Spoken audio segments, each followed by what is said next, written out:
brought you by Silver Pumps and Motors. Top quality और consistent performance के लिए सिर्फ सिल्वर पंप्स नाम याद रखना। హైడ్రా తొలగింపులతో మాదాపూర్లోని సున్నం చెరువు ప్రాంతంలో ఉద్రిక్తత నెలకొంది. చెరువు ఎఫ్టీఎల్ పరిధిలోని ఆక్రమణల తొలగింపుతో పాటు హైడ్రా కూల్చివేతల్ని అడ్డుకున్నారు స్థానికులు.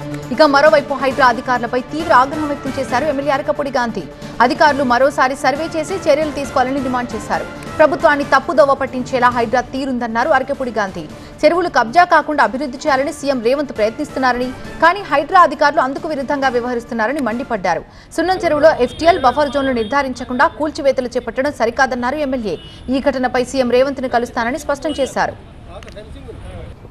రేపు ఈ సిఎడ్ సొసైటీ వాళ్ళందరికీ కూడా కమిషనర్ గారు రేపు సమయం ఇచ్చారు మీటింగ్కి. సమయం ఇచ్చి ఇవాళే పొద్దున్నే వచ్చి కొలగొట్టడం అనేది, బౌండరీ ఫిక్స్ కాకుండా కొలగొట్టడం అనేది తప్పనేది నా భావన. నేను దాన్ని ఖండిస్తున్నా. బౌండరీ ఎక్కడున్నది, మీరు ఎక్కడ ఫిక్స్ చేసి కాంక్రీట్ వాల్ కట్టారు? గతంలో ముఖ్యమంత్రి గారు కూడా ఇక్కడికి వచ్చి ధర్నా చేశారు, మీ అందరూ కూడా తెలుసు.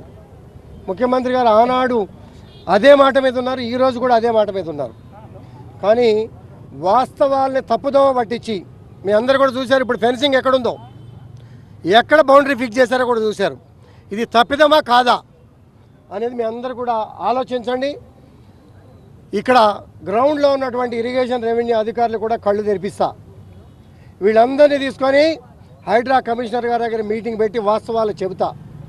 వాస్తవాలను సరిచేశారు, మంచి పరిణామం. సరిచేయలేదు, రెవెన్యూ ఇరిగేషన్లో ఉన్నటువంటి పెద్ద అధికారులతో కూడా చర్చించి ముఖ్యమంత్రి గారి దగ్గరికి వెళ్తా. వాస్తవాల్ని బౌండరీ ఫిక్స్ చేసి ఇప్పుడు కూడా మీ చెరువు ఎంత అనేది ఫిక్స్ చేయండి.